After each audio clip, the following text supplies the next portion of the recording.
Merci beaucoup, chers collègues, pour cette présentation exagérément flatteuse. Et merci surtout à vous tous pour votre présence. Merci aux organisateurs de Transmutation pour leur invitation à effectivement venir vous parler aujourd'hui de ce qui est, je crois, un des aspects structurels des transformations de notre monde, c'est-à-dire la question des migrations. Bernard Coulie, vous l'avez évoqué, je crois, même si ce n'est pas le sujet de ma présentation d'aujourd'hui, qu'il y a effectivement un véritable enjeu interdisciplinaire autour de ces questions et que nos universités, nos départements, nos masters, nos bacheliers restent trop disciplinaires aujourd'hui et que nous continuons à séparer d'un côté les sciences naturelles ou les sciences exactes et de l'autre côté les sciences dites sciences humaines ou sciences sociales.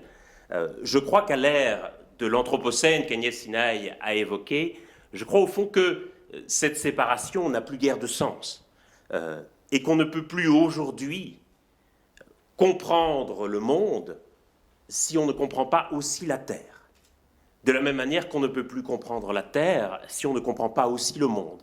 Et quelque part, nous avons toujours considéré, au fond, que la Terre et le monde étaient deux entités séparées, que la Terre était régie par les lois des sciences dites naturelles, la biologie, la chimie, la physique, tandis que le monde était, lui, régi par les lois des sciences humaines et sociales, par la psychologie, la sociologie, l'économie. Je crois aujourd'hui qu'on ne peut plus faire cette distinction et que c'est précisément cette distinction qui nous amène dans la crise écologique que l'on connaît aujourd'hui et qui est capturée par ce beau concept d'Anthropocène. Je voulais simplement réagir sur cet aspect de la présentation qui me paraît important. Et effectivement, comme vous l'avez dit, je travaille comme chercheur à l'université, à la fois sur les questions de changement climatique et sur les questions de migration. Ce sont deux sujets qui, à premier abord, semblent ne pas avoir grand-chose en commun et qui sont pourtant très proches, en réalité, l'un de l'autre. Et qui sont très proches, pas seulement parce que le changement climatique entraîne aujourd'hui de plus en plus de migration et de déplacement de population, mais parce que ce sont deux sujets qui, au fond, nous posent fondamentalement la question de notre rapport à l'autre. On sait que les impacts du changement climatique touchent en premier lieu et le plus durement les populations des pays en développement.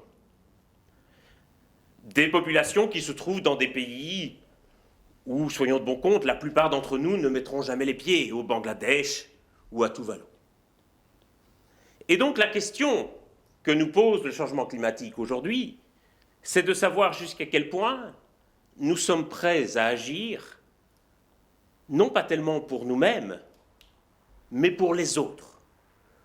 Pour les autres qui sont situés au-delà de nos frontières, que ces frontières soient des frontières géographiques ou générationnelles. Et la question des migrations, qui est aujourd'hui une question qui est source de multiples tensions dans nos sociétés, dans nos gouvernements, dans nos familles et dans nos cercles d'amis parfois, nous pose la même question. Quelle est au fond la manière dont nous allons considérer celui qui habite, celui qui se trouve au-delà de nos frontières? Et donc ce n'est pas un hasard si la question des frontières aujourd'hui est une telle source de tension et de polémique, parce que cette question des frontières nous renvoie au fond à la question de notre identité collective. Et donc ce que je vais essayer de vous montrer aujourd'hui, c'est à quel point les migrations humaines sont aujourd'hui un facteur structurel de transformation de nos sociétés et comment la manière dont nous allons aborder les frontières, au fond, va organiser notre identité collective et la manière dont nous allons nous penser par rapport à l'autre dans le monde d'aujourd'hui et de demain. Je vous dis donc que j'étais chercheur. Agnès a gentiment rappelé mon activité d'éditeur, mais ça c'est ce que je fais le week-end et pendant la soirée, parce que ça ne rapporte pas beaucoup d'argent. Non pas que l'activité de chercheur rapporte beaucoup d'argent non plus. Ce sera un autre sujet de discussion. Et le chercheur, dans les débats publics sur l'immigration, se trouve dans la position de Gianni. C'est-à-dire que le chercheur peut raconter tout ce qu'il veut, peut présenter tous les faits et tous les chiffres. Ce qui compte dans les débats sur la migration, c'est à celui qui crie le plus fort, c'est à celui qui fait le tweet le plus provocateur. Et donc on se retrouve très, confronté à une situation compliquée en tant que chercheur, puisqu'on a le sentiment d'être dans un état du débat public où finalement les faits, la raison n'a plus aucune prise et où seuls comptent les passions et parfois malheureusement les mensonges et les a priori. Et où de plus en plus on a l'impression, et singulièrement sur ce sujet de la migration, que chacun va ériger son opinion personnelle, son expérience particulière, sa perception singulière en vérité absolue. Et c'est un grave problème pour la démocratie, puisque si chacun est convaincu que son opinion, que son expérience ou que sa perception constitue la vérité absolue, quelle est alors la place pour la perception ou l'opinion d'un autre? Cet autre ne peut avoir que tort si je suis absolument convaincu d'avoir raison. Et donc le débat sur l'immigration va reposer largement sur les perceptions et les représentations que nous allons avoir des migrations. Et ces représentations ressemblent souvent malheureusement à ceci. C'est une planche qui est tirée d'un manuel scolaire et qui représente donc les flux migratoires de l'Afrique vers l'Europe. Et comment, en regardant cette carte, ne pas avoir le sentiment que l'Europe est sous la menace d'une invasion de l'Afrique, une invasion coordonnée, comme si les migrants se déplaçaient en cohortes organisées, comme s'il s'agissait de mouvements militaires qui viseraient bel et bien à une sorte d'invasion de l'Europe, ce que certains ont théorisé comme le grand remplacement des populations européennes. Et effectivement, c'est très largement comme cela que les migrations sont encore représentées dans le débat public. Lorsque l'on parlera des migrations au journal télévisé ou dans un atlas, généralement, les flux migratoires continueront à être représentés par des flèches qui se dirigent d'un pays vers un autre. Voilà une autre représentation des migrations dans le monde. Chaque subdivision du cercle représente 1 million de personnes et le cercle, la circonférence du cercle, est subdivisée entre grandes régions du monde. Il vous sera difficile, au premier abord, d'identifier l'invasion africaine de l'Europe sur ce cercle.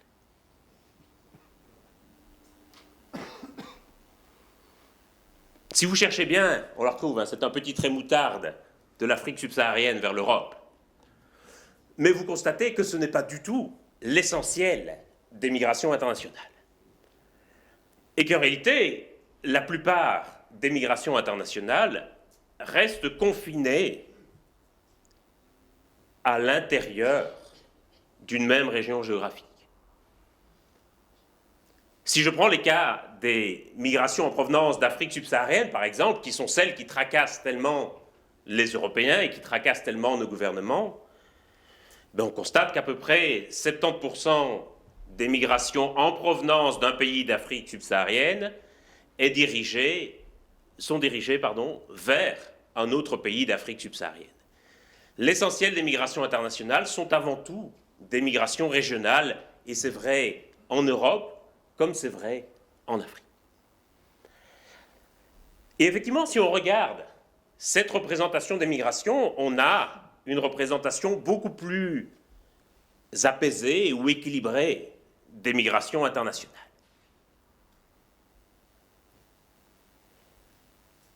Et encore, ce schéma représente uniquement les migrations internationales, c'est-à-dire à peu près un quart du total des migrations dans le monde.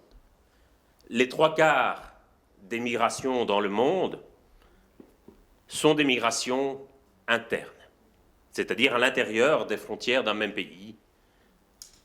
On estime qu'à peu près 740 millions de personnes aujourd'hui dans le monde sont des migrants internes. Et encore très vraisemblablement, ce chiffre est sous-estimé, puisque ce qualificatif de migrants internes, nous ne l'appliquons qu'aux pays du Sud. En Belgique, si vous quittez Bruxelles pour Louvain-la-Neuve, vous allez dire à vos amis, on déménage samedi, est-ce que tu veux nous passer un coup de main? Vous n'allez pas dire, j'ai pris la décision de migrer de Bruxelles à Louvain-la-Neuve. Et en réalité, tout le vocabulaire que nous utilisons autour des migrations reste profondément organisé autour de nous-mêmes. L'étranger qui arrive en Belgique est un immigré, le Belge qui part à l'étranger est un expatrié. In et ex, nous rapportons la situation à nous-mêmes, parce qu'au fond, ce qui nous intéresse, il faut bien se l'avouer, ce n'est pas tant de comprendre les mouvements migratoires dans le monde, c'est de savoir qui va venir chez nous. Et donc nous avons une vision profondément autocentrée des migrations qui effectivement va nous rendre aveugles à ce type de représentation, mais va nous faire imaginer que les migrants qui arrivent chez nous sont une vague migratoire, une invasion, et quelque part représentent une menace puisqu'ils viennent de l'extérieur de nos frontières et parfois même de l'extérieur de notre continent. On estime qu'à peu près aujourd'hui, 1 milliard de personnes dans le monde sont des migrants ou des migrantes, c'est-à-dire qu'elles ne sont pas nées à l'endroit où elles habitent. Comme je vous le disais, il y en a à peu près 3/4, autour de 740 millions qui sont des migrants internes, et un autre quart, environ 250 millions, qui sont des migrants internationaux. C'est mon cas. J'imagine que c'est le cas de plusieurs d'entre vous. Statistiquement, s'il y a une personne sur 7 qui est un migrant dans le monde, j'imagine que c'est le cas de certains d'entre vous aussi. Et il y a évidemment les migrants qui sont visibles et ceux qui sont invisibles. Moi qui habite à Paris avec un passeport belge, non, à part lorsque je prononce la diphtongue « oui », la plupart des Français s'imaginent que je suis français. Et puis je me fais toujours prendre au restaurant quand je commande des huîtres ou quand je demande aux gens s'ils partent en vacances au mois de juillet ou au mois d'août. Ceux d'entre vous qui sont belges, j'imagine que c'est le cas de la plupart, c'est le truc sur lequel vous allez vous faire prendre en France et vous allez vous faire détecter. Les Français ne prononcent pas la diphtongue « oui » de la même manière. Au restaurant, au mois de juin, les Français commandent volontiers des huîtres. Les Belges, au mois de juin, commandent volontiers des huîtres. Si on regarde les chiffres à présent, on constate qu'effectivement, le nombre de demandes d'asile dans l'Union européenne, après avoir connu une augmentation importante à partir de 2014, c'est ce qu'on a appelé la crise des réfugiés, où le nombre de demandes d'asile dans l'Union européenne était monté jusqu'à 1 300 000 demandes d'asile.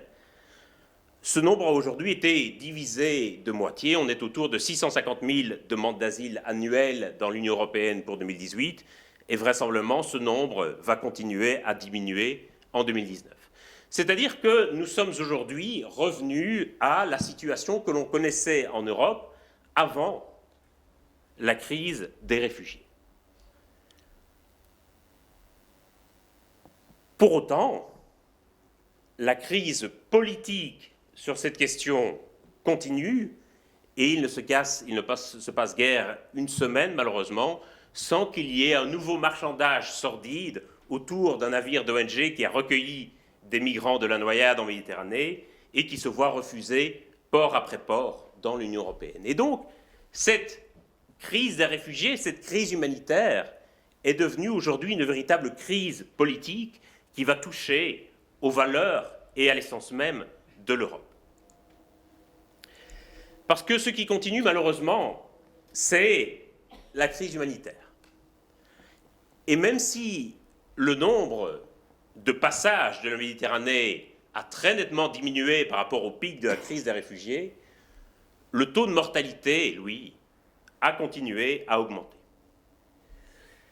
Voilà la situation avant la crise des réfugiés, où il y avait déjà, depuis le début des années 90, plus de 30 000 personnes qui s'étaient noyées aux frontières extérieures de l'Union européenne. Et ce nombre, malheureusement, n'a fait qu'augmenter depuis que l'on a cherché à renforcer nos frontières. Et donc, année après année, les morts s'ajoutent les uns aux autres. Voilà le décompte arrêté à la date d'aujourd'hui. Rien que cette année, et l'été n'est pas encore terminé, il y a déjà 859 personnes qui ont péri en Méditerranée, c'est-à-dire 859 personnes qui ont perdu la vie alors qu'elles cherchaient l'Europe. C'est évidemment quelque chose qui doit nous interroger profondément, d'autant plus que, bien entendu, la réponse que nous offrons pour l'instant à ce drame de la migration, c'est une réponse de fermeture des frontières de plus en plus grande. Que ce soit aux États-Unis ou que ce soit en Europe, avec le budget de l'agence Frontex, qui est donc l'agence européenne chargée de la surveillance des frontières extérieures, qui était l'agence européenne qui a vu son budget augmenter le plus au cours des dernières années. L'année prochaine, Frontex accueillera 10 000 gardes-côtes européens, après avoir tenté pendant 50 ou 60 ans de créer une armée européenne. Les premiers projets datent du début des années 50. Voilà que nous aurons l'année prochaine officiellement des militaires européens. Leur première mission sera d'empêcher que des migrants n'arrivent en Europe. Ceci doit évidemment nous interroger.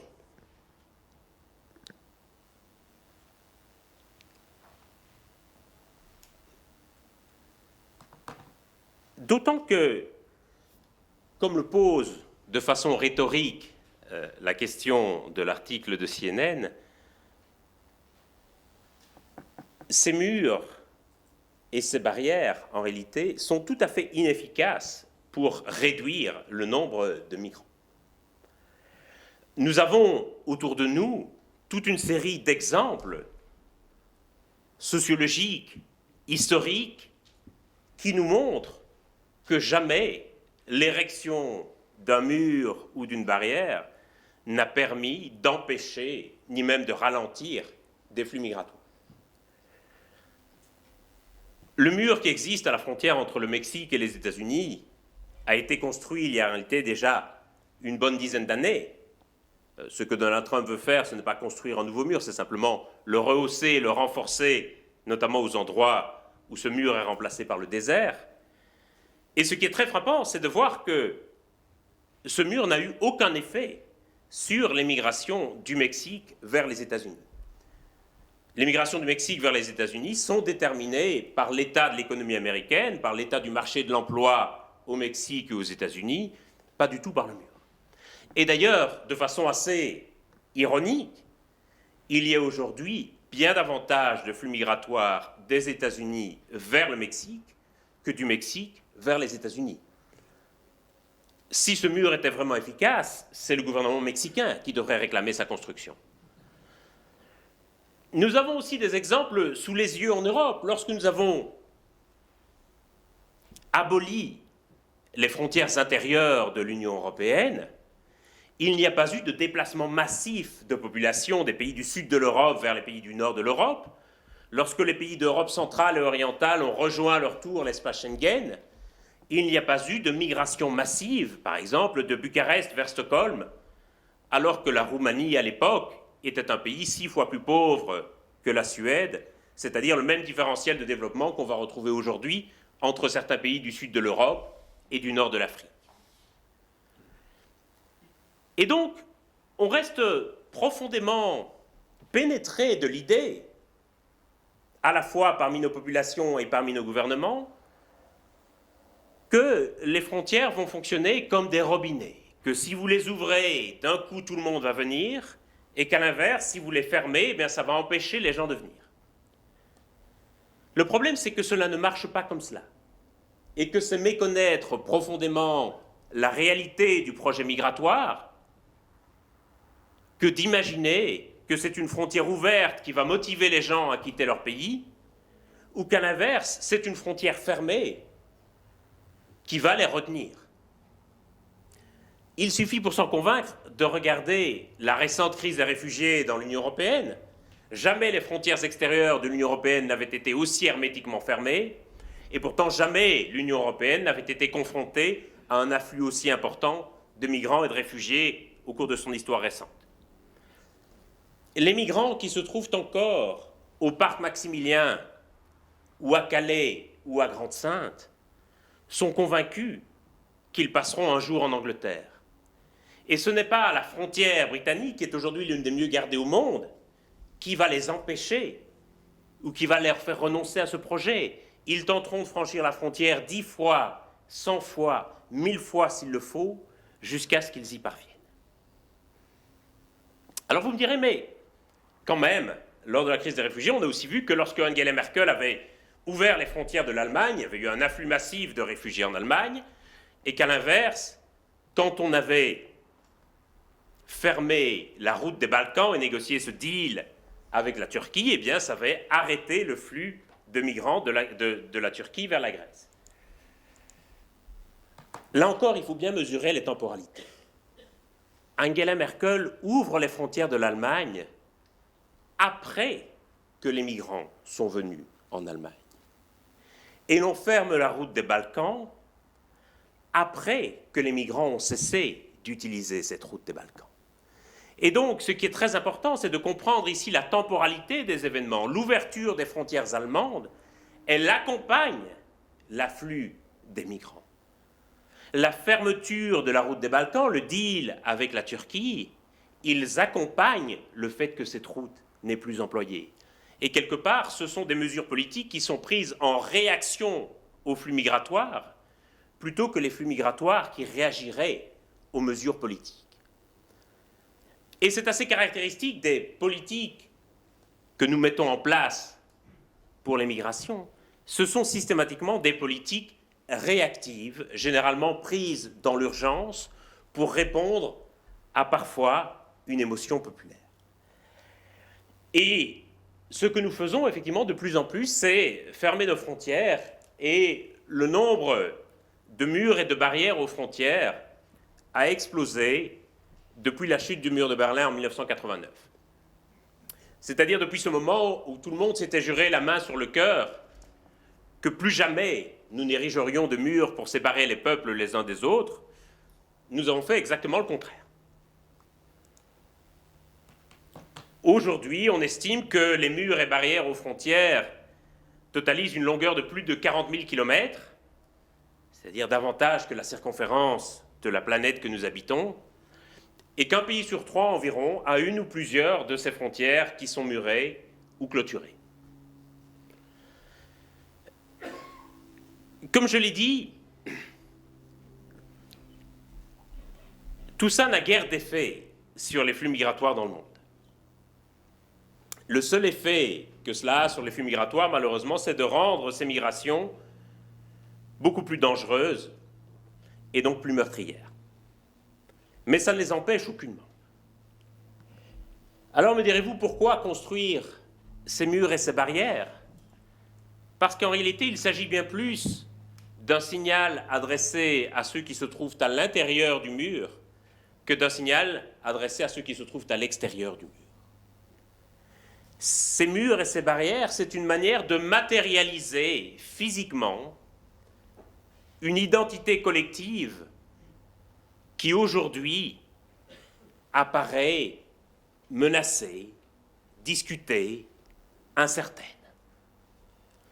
Et donc ces murs et ces barrières vont servir à quelque part dire à ceux qui se trouvent à l'intérieur du mur, rassurez-vous, vous êtes du bon côté. Parce qu'avec les murs, il y a toujours un bon et un mauvais côté. Et donc construire un mur, c'est une manière de rassurer sa propre population et de leur dire, vous êtes du bon côté, et face au monde extérieur que vous identifiez comme une menace, je vais vous rassurer. C'est cela évidemment que Donald Trump a merveilleusement compris. Jamais il n'imagine que son mur géant avec le Mexique va empêcher quelque migration que ce soit en provenance du Mexique. Mais il pourra dire à sa population, je vous ai protégé contre les pays du Sud. Cette insécurité sur notre identité collective, elle ne date pas d'hier. Déjà en 1985, il y a presque 34 ans, le Figaro Magazine mettait en couverture une Marianne voilée et posait cette question fondamentale, serons-nous encore français dans 30 ans? 34 ans après, ben oui. Et Laurent Fabius et Jacques Chirac sont toujours là. Ceci pour dire que cette insécurité de l'identité, d'abord, elle ne date pas d'hier, et d'autre part, ne tournons pas autour du pot, elle est très largement liée à l'islam. Au fait que les migrants qu'ont accueilli nos sociétés au cours des dernières décennies étaient, en tout cas au moins en partie, pas en majorité, en tout cas pas pour tous les pays, des migrants de confession musulmane. Et que depuis, le débat sur la place de l'islam dans l'espace public s'est très largement confondu avec le débat sur les politiques migratoires. Et cela explique, et nous devons en être conscients, je crois, en tant que chercheurs, que le débat a largement basculé dans l'irrationnel parce qu'il touchait à des peurs et à des insécurités. Et je suis frappé, à nouveau en tant que chercheur, de voir comme il s'agit d'un débat sur lequel toute une série d'arguments rationnels, notamment des arguments économiques, n'en font que très très peu de prise. Également un débat sur lequel nous sommes souvent très hypocrites. Je vous donne simplement cette anecdote. Il y a quelques années, le ministre de l'immigration de David Cameron au Royaume-Uni avait décidé d'une campagne de publicité qui avait fait grand bruit et qui avait suscité un tollé et qui visait les migrants sans papier au Royaume-Uni. Et l'idée de la campagne était de faire peur à ces migrants, de leur dire que des raids de police allaient bientôt fondre sur eux et qu'ils avaient intérêt à déguerpir et à rentrer chez eux s'ils ne voulaient pas être emprisonnés. Et donc, dans toutes les villes et villages d'Angleterre passaient ces camions publicitaires, comme ceux qui annoncent l'arrivée d'un cirque en ville, qui visaient simplement à faire peur aux migrants sans papier et à leur dire si vous êtes en situation illégale au Royaume-Uni, eh bien vous avez deux choix, soit de vous rentrer chez vous, soit la police vous arrêtera. Ce ministre a dû démissionner quand la presse a révélé qu'il employait lui-même des migrants sans papier et que, bien entendu, la nounou de ses enfants et sa femme de ménage étaient, bien entendu, des migrantes sans papier. Nous sommes, par rapport à cela, en Europe, d'une hypocrisie absolument remarquable. Et comme je vous le disais, les arguments rationnels, et notamment les arguments économiques, portent très très peu dans ce débat. Voici une étude récente, réalisée notamment par des collègues de l'UC Louvain, qui montre que l'ouverture des frontières, donc la libéralisation des marchés du travail dans le monde, pourrait faire gagner jusqu'à 12,5% au PIB mondial, et que donc, alors que nos gouvernements en sont à multiplier les mesures d'austérité pour espérer grappiller quelques dixièmes de points de croissance, voilà une mesure qui permettrait d'un coup à l'économie mondiale de gagner jusqu'à 12% de croissance. Et pourtant, vous le savez, tous ceux aujourd'hui qui viendraient à prôner l'ouverture des frontières seraient taxés de fous furieux qui veulent mettre en cause notre régime de sécurité sociale. Autre exemple de la manière dont ces arguments rationnels ne portent pas, le graphique que vous voyez à gauche de l'écran est un sondage effectué auprès de plusieurs entreprises dans différents pays européens, et on a demandé à ces chefs d'entreprise s'ils parvenaient suffisamment à recruter de la main-d'œuvre dans le pays ou s'ils devaient faire appel à de la main-d'œuvre étrangère. Et c'est en Hongrie que les chefs d'entreprise ont déclaré devoir faire le plus appel à de la main-d'œuvre étrangère. 56% des entreprises hongroises ont ainsi déclaré devoir faire appel à de la main-d'œuvre étrangère. Le graphique de droite vous montre l'évolution démographique de plusieurs pays européens. Et vous voyez que c'est en Hongrie que la population est la plus vieillissante et la plus déclinante. Si l'on regardait les choses d'un point de vue strictement économique, quel est le pays européen qui aurait le plus besoin de migrants? C'est la Hongrie. Si l'on regarde les choses d'un strict point de vue démographique, quel est le pays européen qui a le plus besoin de migrants? C'est la Hongrie. Et pourtant, quel est le pays européen qui ne veut absolument pas aucun migrant mordicus? C'est aussi la Hongrie. Comme je vous le disais, dans ce débat, nous devons accepter le fait que les arguments rationnels ne portent pas.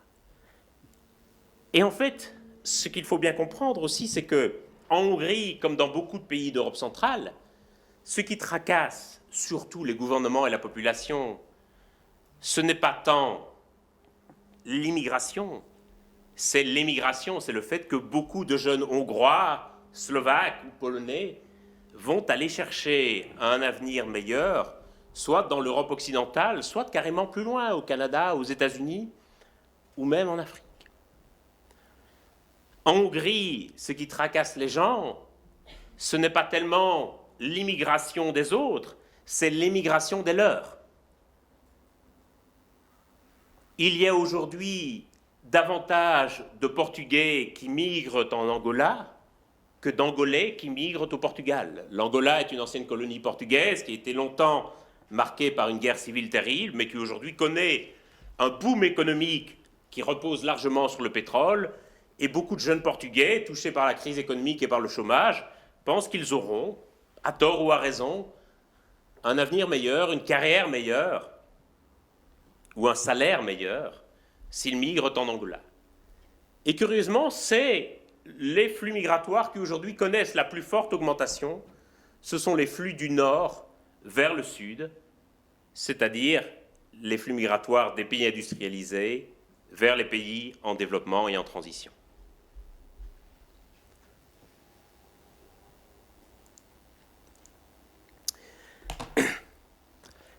J'en arrive plus ou moins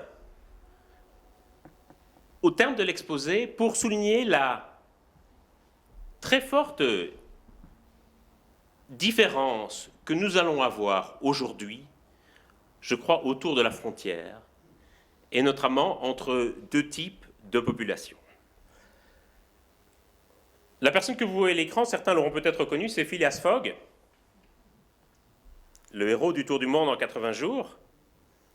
Et aujourd'hui, nous assistons de plus en plus au développement d'une sorte d'hyper-mobilité. Aujourd'hui, avoir fait un tour du monde est presque une étape obligatoire sur un CV, et de plus en plus, vous avez ces blogs qui vous abreuvent d'images et de récits de grands aventuriers autour du monde.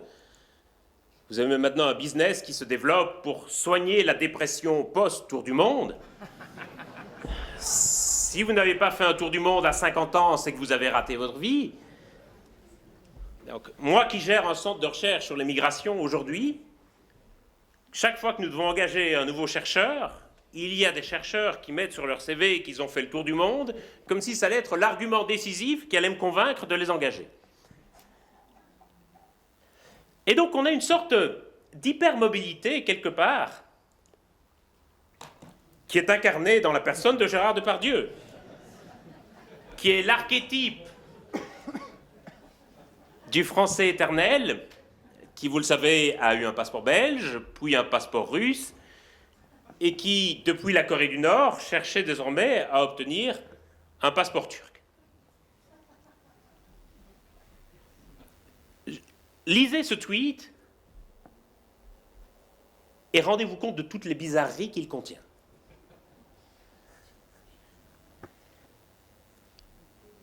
Ce qui me frappe,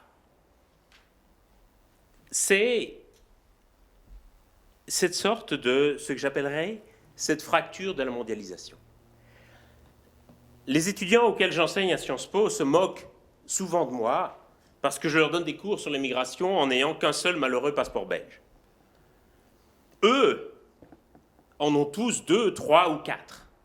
Ils sont tous bi, tri, quadrinationaux. Moi qui parle piteusement français, anglais, allemand, eux parlent tous 5 ou 6 langues. Eux ont déjà tel ou tel diplôme dans d'autres pays, bien plus que je n'en avais à leur âge. Et je suis considéré à leurs yeux comme une sorte de vieux dinosaure immobile qui a à peine quitté l'Europe et qui baragouine quelques langues étrangères de pays voisins. Il y a encore 20 ans de cela, il n'y a pas si longtemps, 80% des mariages en France avaient lieu entre 2 personnes qui habitaient dans un rayon de 5 km l'une de l'autre. On épousait son copain ou sa copine de lycée, ou son collègue ou sa collègue de travail. Je ne connais aujourd'hui plus aucun couple dans mes étudiants où les deux aient la même nationalité. Les étrangers veulent sortir avec des Françaises, et les Françaises veulent sortir avec des étrangers. Ça peut sembler anecdotique, mais ça transforme radicalement la structure de la société. Des enfants binationaux ou trinationaux, qui étaient hier l'exception, deviendront peu à peu la majorité, en tout cas pour une certaine partie de la population, pour cette partie de la population qu'on va appeler l'élite mondialisée, qui au fond va se sentir un peu partout chez elle, et pour qui les frontières vont apparaître comme les scories d'un monde dépassé. Et à côté de cette population, à côté de cette élite mondialisée, il va y avoir une autre population beaucoup plus importante en nombre, mais sans doute moins influente, pour qui, au contraire, la frontière va apparaître comme un dernier rempart, comme une ultime protection face à une menace perçue comme venant de l'extérieur. Et donc, cette population va se raccrocher à la frontière pour se rassurer par rapport à son mode de vie, par rapport à son style de vie, par rapport à sa culture, par rapport à ses valeurs, bref, par rapport à tout ce qui fonde son identité.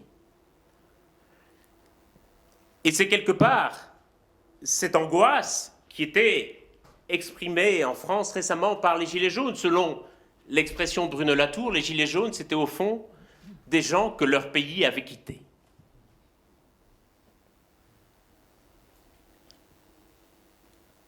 Je crois qu'un impératif essentiel aujourd'hui, quand on se demande si nous allons vers une mutation ou un effondrement, cela va être de réconcilier ces deux populations, et il faudra que cette réconciliation ait lieu autour de la frontière. Que ces deux conceptions fondamentalement opposées de la frontière, la scorie d'un monde passé ou l'ultime protection face à une menace extérieure, parviennent à se réconcilier, que la frontière redevienne un lieu d'échange et de passage, plutôt qu'un lieu de fermeture et d'exclusion. Et nous avons, je crois, dans ce débat, une énorme responsabilité. Et singulièrement ceux et celles d'entre nous qui s'expriment dans l'espace public. Je mets ici, côte à côte, deux extraits de presse qui relatent le même fait divers tragique dont vous vous souviendrez peut-être. 71 migrants retrouvés morts à la frontière austro-slovaque, étouffés dans un camion frigorifique. Vous vous souviendrez sans doute de ce fait divers atroce, et il est difficile d'imaginer une mort plus atroce que celle de ces migrants, effectivement, coincés à l'intérieur de ces camions frigorifiques, qui se sont vus mourir les uns après les autres, en sachant que leur tour était le prochain. Voici, à droite, la une du quotidien Bild. Bild, pour ceux d'entre vous, j'imagine que c'est la majorité qui ne lisent pas la presse allemande quotidiennement, Bild, c'est vraiment la presse de caniveau allemand. Bild présente encore une femme nue en page 3 tous les jours. La Meuse fait presque figure de journal intellectuel comparé à Bild. Et donc Bild, ce jour-là, titre, je traduis, pour ceux d'entre vous qui ont un peu de mal avec l'allemand, titre « Wir helfen », nous aidons. La manchette dit « L'Allemagne tend la main aux réfugiés » et l'éditorial dit « Voilà pourquoi chacun doit aider ».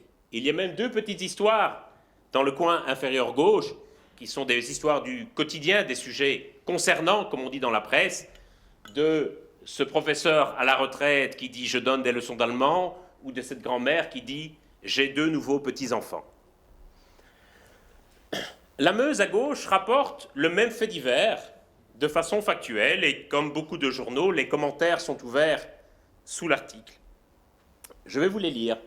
Donc à ce fait divers tragique, Michael Faniel, qui a étudié au collège Don Bosco à Oui, réagit en disant « et ce ne sera pas les derniers ». Cédric Fox, qui est militaire, qui a donc la charge de protéger nos frontières nationales, s'exprime d'un air un peu ironique « oh zut !» Michel Felon surenchérit et dit « triste, oui, si on veut, mais c'est peu ». François Hillard, qui habite à Bruxelles, s'écrie « oh, j'aurais bien aimé lire cette nouvelle au petit déjeuner ». Florence Bande-Ferrier, qui est indépendante, fait une petite blague, elle dit « dans un camion de saucisses en plus, ha ha ha ». Et Patrick Mailly en rajoute une couche et dit « oui, mais des saucisses halal ». Benoît Materne, qui est employé à la commune de Femme, s'écrit « génial ». On attend les suivants. Edith Kennis, qui est agent de sécurité à Lutosa, vous savez, la firme qui traite les pommes de terre, qui les récolte, dit « c'est déjà ça, dommage que le camion n'était pas plus grand ». Et Robert Parfait conclut en disant « qui va se plaindre ?» Et effectivement, on a la nausée à la lecture de ces commentaires. On se dit « comment est-il possible que chacun de ces commentaires franchisse chaque fois un palier supplémentaire dans l'horreur ?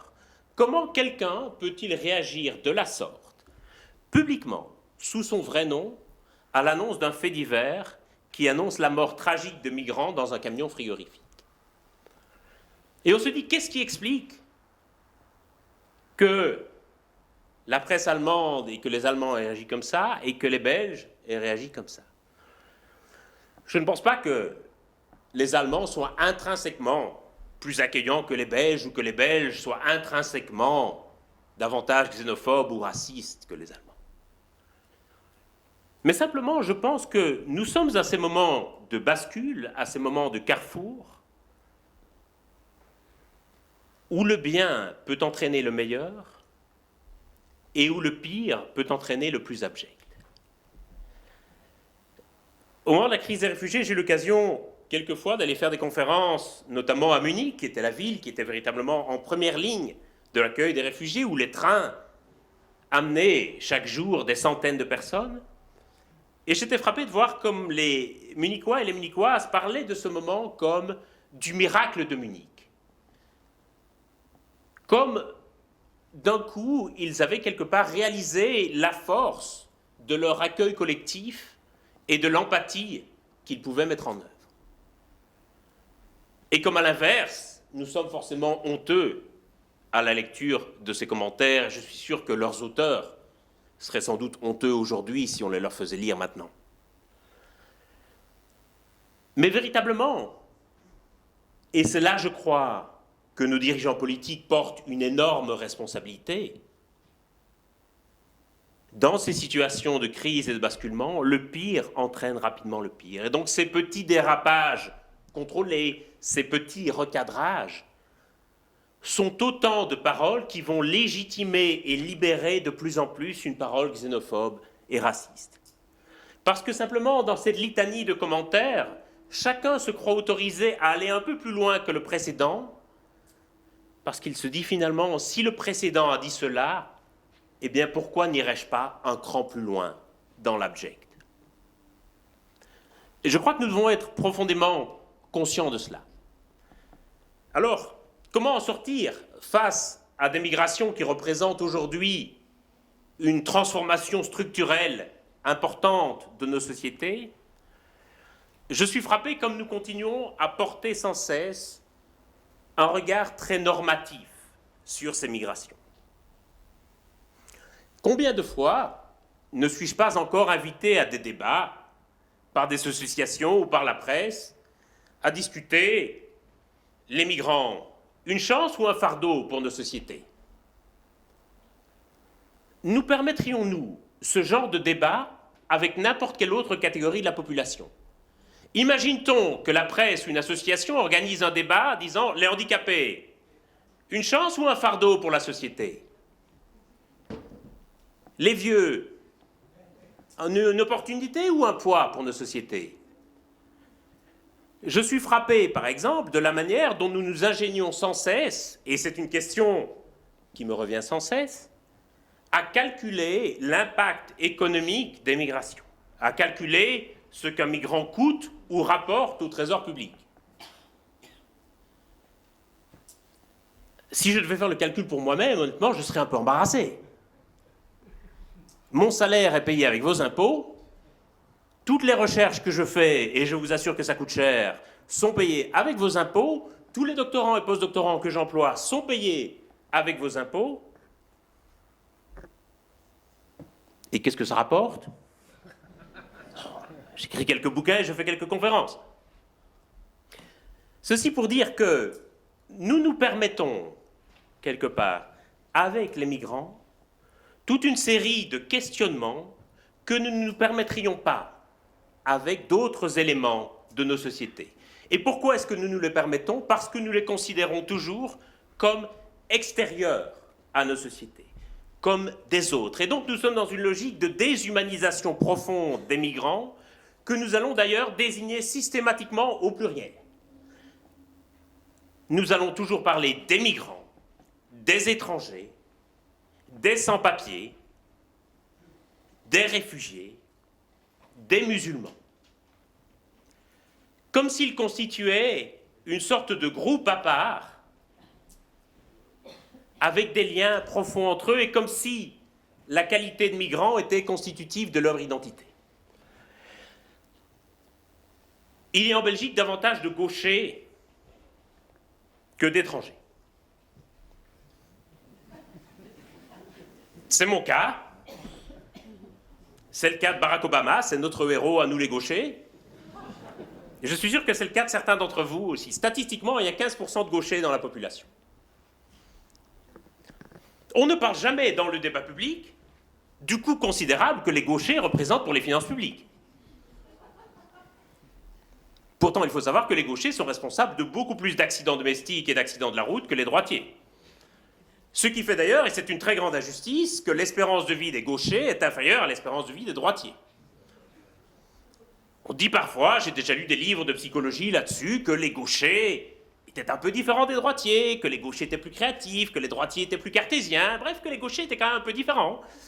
Dans certains magasins de Bruxelles, il y a des magasins réservés aux gauchers qui vendent des accessoires de cuisine ou de bricolage réservés aux gauchers. Et si vous êtes droitier, je vous garantis que vous n'avez pas l'intérêt à mettre les pieds dans ce magasin. Jamais pourtant, on n'aura de débat sur le rôle des gauchers ou le poids des gauchers dans la société. Simplement parce que, quand je me présente à quelqu'un, je ne dis pas « Bonjour, je m'appelle François, je suis gaucher ». Ce n'est pas du tout un élément constitutif de mon identité. De la même manière, pour les migrants ou les réfugiés que nous désignons sans cesse au pluriel, leur condition de migrants, leur situation administrative n'est pas non plus un élément consubstantiel de leur identité. Et je crois que notre grand défi aujourd'hui, si nous voulons pouvoir appréhender les flux migratoires qui vont continuer à transformer nos sociétés, et il ne faut pas minimiser la transformation que ça représente pour nos sociétés, ça va être avant tout de reconnaître la singularité de chacune et de chacun de ces personnes, et de parvenir, comme je le disais, en nous réconciliant autour de la frontière, à les considérer non pas comme des autres, mais comme une partie de nous-mêmes. Et c'est là, je crois, que la question de la gestion des migrations rejoint profondément celle de la crise écologique et de l'anthropocène. Merci beaucoup.